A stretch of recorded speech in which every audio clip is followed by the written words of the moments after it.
This will be the last video on Thesis 2. Recall that Thesis 2 began with a question, the question of whether or not human thinking could obtain objective truth. I don't want to mislead you into thinking that Marx, by criticizing this question as not being treated practically, that the question isn't important to Marx. It certainly is. It does matter to him because he is interested in practical philosophy. For that same reason, he criticizes the question, not because the question is meaningless in itself, but because Marx thinks that certain philosophers have treated it not as a practical question, but one of theory. That is to say, philosophers, on Marx's view, have treated this question, along with plenty of others, as a question to be argued over, perhaps answered, in many cases not answered, but ultimately, if you answer the question, it's only going to come down to something rather abstract and not relevant to actual people in their actual lives. One of these philosophers that Marx thinks would have framed the question in this way was Bruno Bauer, one of the young Hegelians. And we took a look in one of these videos at some of the disagreements that Marx and Bauer had, all of which we could say in one way or another center around this issue of confusing practical questions and abstract questions. Or put another way, confusing questions which are in fact meant to be treated practically, taking those questions and treating them as abstractions. So what I want to do in this last video on Thesis 2 is really zero in on a couple of things. One, maybe talk a little bit more about Marx's epistemology, about what his theory of knowledge is, because I think it has some important implications for how he develops the rest of his philosophy. Second, I want to focus on where Marx wants philosophers to place their attention. Marx seems to think that philosophers, including his fellow materialists, have become distracted by either treating practical problems as abstract questions or totally effacing interest in the material world at all and developing things like Geist and absolute mind and things like that. Marx's philosophy, in his own words, begins with human beings in their actual conditions. And I think we start to see some of the reasons why Marx develops his philosophy in that way kind of come to the fore in this thesis.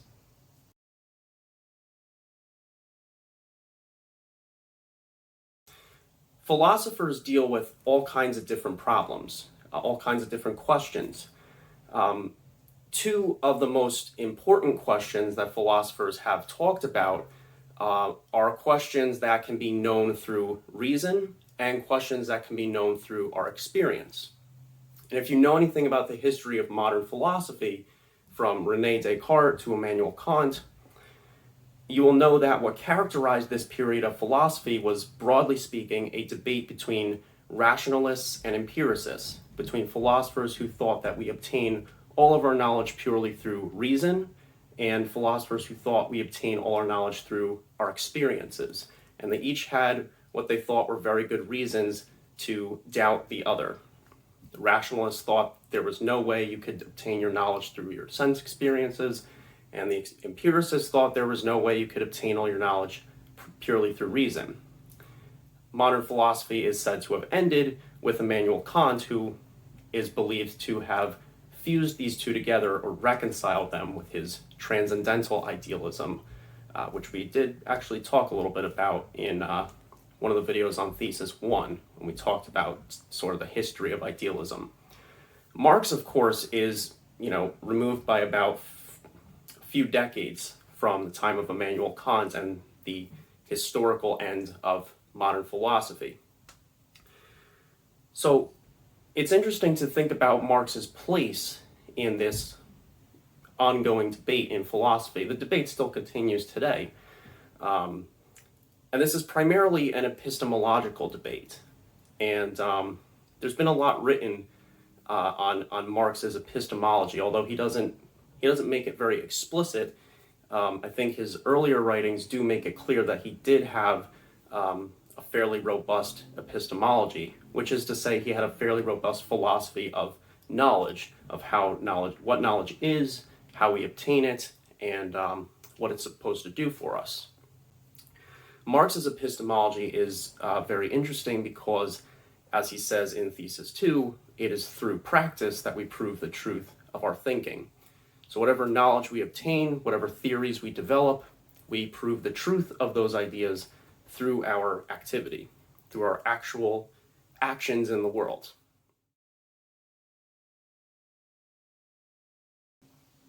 So the last sentence in Thesis 2 reads, "The dispute over the reality or non-reality of thinking, isolated from practice, is a purely scholastic question." The wording of this sentence is a little awkward, and it probably would have helped if Marx used more commas in certain places, but that's besides the point. So I've highlighted two things that I think need to be understood separately from the rest of the sentence, namely the concept of thinking isolated from practice and the concept of a scholastic question. What is a scholastic question?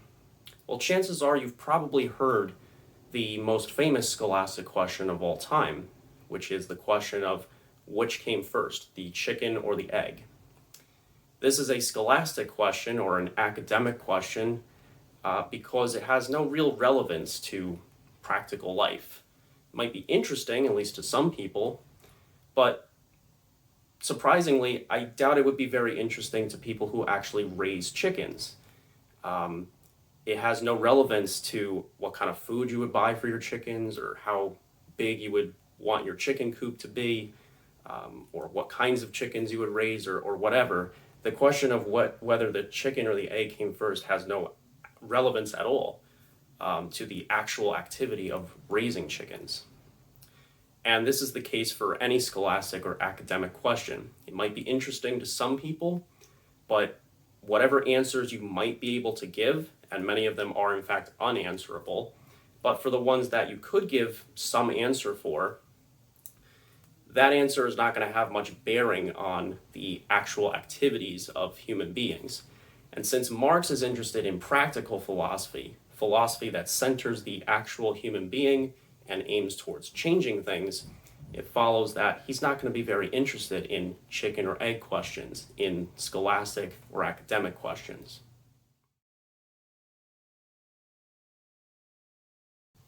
Why does Marx care whether you want to argue about thinking isolated from practice? Well, we already know by now that for Marx, it is in practice that we prove the truth of our thinking, our theories, ideas, hypotheses, and so on. It is in practice that we prove that these ideas are either true or false. What's important to keep in mind is that Marx is here principally concerned with social and political theories. Naturally, these are the kinds of theories which are no good if all they are is abstract. Social and political implies that it's going to involve and implicate actual people in the real world. So a social and political philosophy that has no relevance to people is a pretty useless one, I would say. And I think Marx would agree. Since it is in practice, according to Marx, that we prove the truth of our thinking, it follows that if you remove our thinking from practice, that is to say, if you just analyze our ideas without putting them into practice, without experimenting with them, in other words, analyzing our thinking in a vacuum, then of course you're going to think that these theories are impossible to verify one way or the other. But what Marx is trying to point out is that that's because these philosophers, Bauer, Feuerbach, and others, are looking in the wrong place.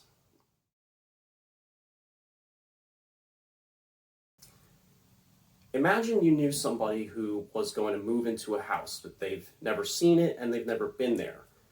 And they want to know what the dimensions are of a certain room in the house because they have some furniture that they plan to place there. Imagine if they told you it is impossible to know or verify the dimensions of that room. or really any room in the house. What would we say to such a person?